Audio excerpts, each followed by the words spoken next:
আমাদেরও বারবার চিন্তা করতে হয় যে ইলেকশন কি করবো নাকি করবো না, করলে কিভাবে করব, মানুষ কি টাকা ছাড়া ভোট দিবে কিনা, যে এখানে কয়জনের 20 কোটি টাকা আছে, 20 কোটি টাকা না থাকলে তো কেউ নির্বাচন করতে পারবে না।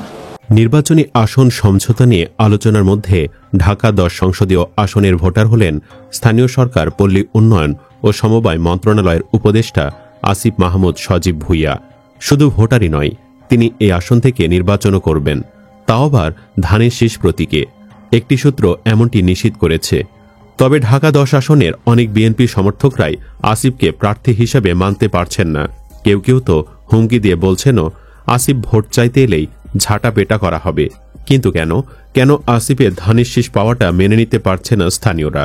একজন উপদেষ্টা নির্বাচন করা নিয়ে সংবিধানে কি বলা আছে? সব মিলে উপদেষ্টা আসিফের নির্বাচনে প্রার্থী হওয়া নিয়ে কেন এত বিতর্ক হচ্ছে, চলুন বিস্তারিত জেনে নেওয়া যাক। জন্ম অন্য জেলায় হলেও রোববার বিকেলে ঢাকা 10 আসনের ধানমন্ডি থানা নির্বাচন কার্যালয় ঘিরে ভোটার হবার আবেদন করেন বৈষম্য বিরোধী ছাত্র আন্দোলনের সাবেক সমন্বয়ক ও বর্তমান উপদেষ্টা আসিফ মাহমুদ।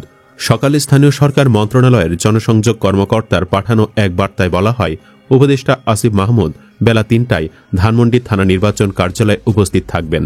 তিনি ধানমন্ডি থানার ভোটার হবেন। ঢাকা 10 নির্বাচনী আসনটি ধানমন্ডি, নিউ মার্কেট, কলাবাগান ও হাজারীবাগ থানা নিয়ে গঠিত।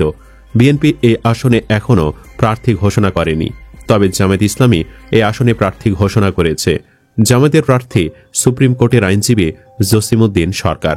এর আগে মুরাদনগর উপজেলা নিয়ে গঠিত কুমিল্লা 3 আসনের ভোটার ছিলেন উপদেষ্টা আসিফ মাহমুদ। এ আসন থেকে তিনি নির্বাচন করতে পারেন এমন আলোচনাও শোনা গিয়েছিল। সম্প্রতি গুঞ্জন তৈরি হয়, বিএনপির সঙ্গে আসন সমঝোতা হলে সরকার থেকে পদত্যাগ করে ঢাকা 10 আসনে নির্বাচন করতে পারেন আসিফ মাহমুদ। বিএনপি এই আসনে প্রার্থী ঘোষণা না করায় গুঞ্জন আরও জোরালো হয়। এখন আসিফ মাহমুদের এই আসনের ভোটার হতে যাওয়ার মধ্য দিয়ে গুঞ্জনটি আরও পাকাপোক্ত হল। তবে আসিফের প্রার্থী হওয়ার খবরে স্বয়ং বিএনপির সমর্থকদের মধ্যেই মত পার্থক্য দেখা দিয়েছে। একজন ফেসবুকে লিখেছেন, উপদেষ্টা আসিফ মাহমুদ ঢাকা 10 আসন ধানমন্ডিতে ভোটার হবে। আসিফ এই আসন থেকে নির্বাচন করবে। এই মাস বাদ দিলে নির্বাচনের বাকি রইল 2 মাস। কিন্তু উপদেষ্টা আসিফ ও মাহফুজ পদত্যাগ করেনি। ক্ষমতার মধু শেষ পর্যন্ত খেয়ে নির্বাচন করবেন মনে হচ্ছে, যেটি কখনোই নির্বাচনের শিষ্টাচারের মধ্যে পড়ে না। তার আরও আগে পদত্যাগ করা উচিত ছিল। তিনি আরও লিখেছেন, এইবার আসেন আসল কথাই। উপদেষ্টা আসিফ বিএনপিতে যোগ দিবে কি? যোগ দিলে সেটা তার বিষয়। বিএনপি যদি এনসিপির সাথে জোট করে আসন সমঝোতা করে, তখন উপদেষ্টা আসিফ এনসিপিতে গেলে তাকেও আসন ছাড়তে হবে। বিএনপি ছাড় দেওয়ার কারণে আসিফ যদি এমপি হয়, তাহলে বিএনপির ইশরাকের সাথে অন্যায় হবে। ইশরাককে উপদেষ্টা আসিফ মেয়রের চেয়ারে বসতে দেয়নি। উপদেষ্টা আসিফকে ভেতর থেকে কেউ সাপোর্ট দিয়েছে। আসিফ এত পাওয়ার কোথায় থেকে পায়? আদালতের রায়ের পরেও ইশরাককে মেয়র হতে দেয়নি। বিএনপি হয়তো আসিফের কুকর্ম ভুলে যেতে পারে।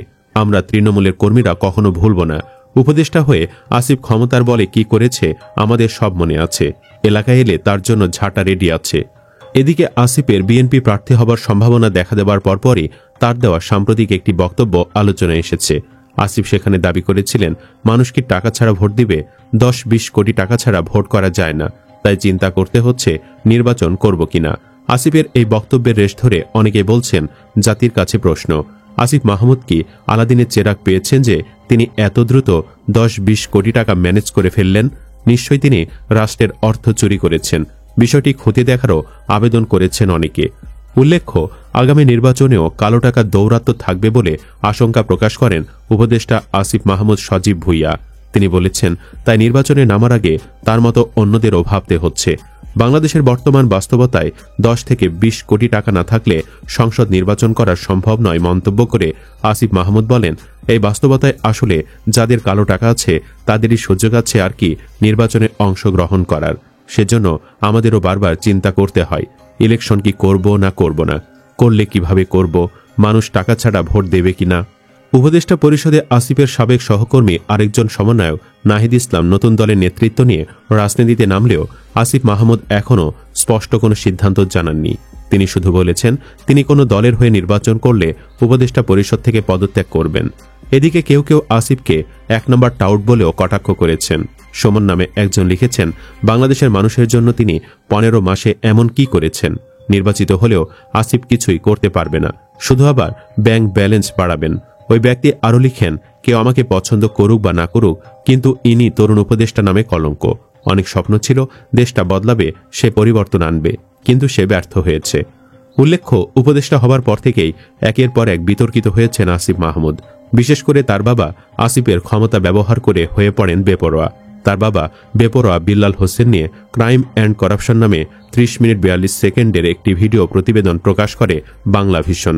মুরাদনগরের ট্রিপল মার্ডার শিক্ষক শিখা রানীকে বিবস্ত্র করে লাঞ্ছিত ম্যানেজিং কমিটির সভাপতি মোহাম্মদ আলীকে জেল ও রিমান্ডে নিয়ে 30 লাখ টাকা চাঁদা আদায় ও সনাতন ধর্মের দুলাল চন্দ্র মালাকার এর জায়গা সম্পত্তি জোরপূর্বক দখল করে উপদেষ্টা আসিফ মাহমুদ ও তার বাবা বিল্লাল হোসেন। 2025 সালে 3 জুলাই শেষ করা হয়। মা রুবি আক্তার, ছেলে রাসেল ও মেয়ে জোনাকি আক্তারকে পাথর দিয়ে থেতলে মেরে দেওয়া হয়। এমনকি নিহত রাসেলের 15 মাস বয়সী সন্তানকেও নির্মমভাবে গুরুতর আহত করা হয়। ওই পরিবারের আরেক মেয়ে এখনও উপদেষ্টা আসিফ মাহমুদ ও তার বাবা বেপরোয়া বিল্লাল হোসেনের ভয় এলাকা ছাড়া। ভাবতে পারেন কোন দেশে আছেন আপনারা? 2014 সালে 30 আগস্ট আকবপুর স্কুলের টাকা আত্মসাৎ করার জন্য উপদেষ্টা আসিফের বাবা বিল্লাল হোসেনকে স্কুল থেকে বহিষ্কার করা হয়।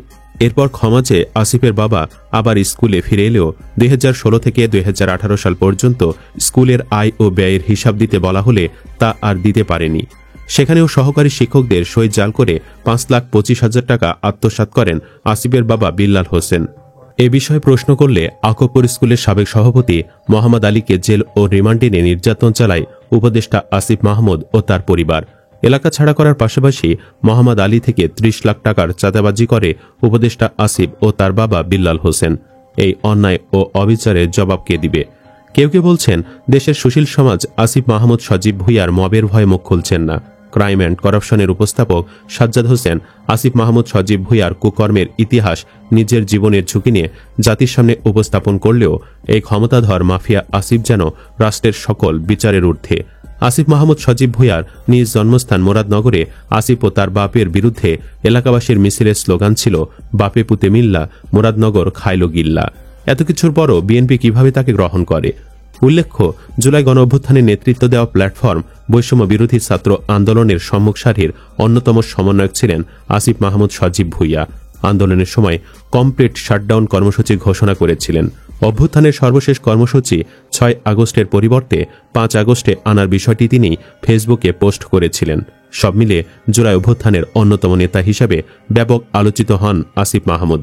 অভ্যুত্থানে শেখ হাসিনা সরকারের পতনের পর গত বছরের 8 আগস্ট গঠিত অন্তর্বর্তী সরকারের উপদেষ্টা পরিষদে স্থান পান কুমিল্লার ছেলে আসিফ মাহমুদ সজীব ভুইয়া।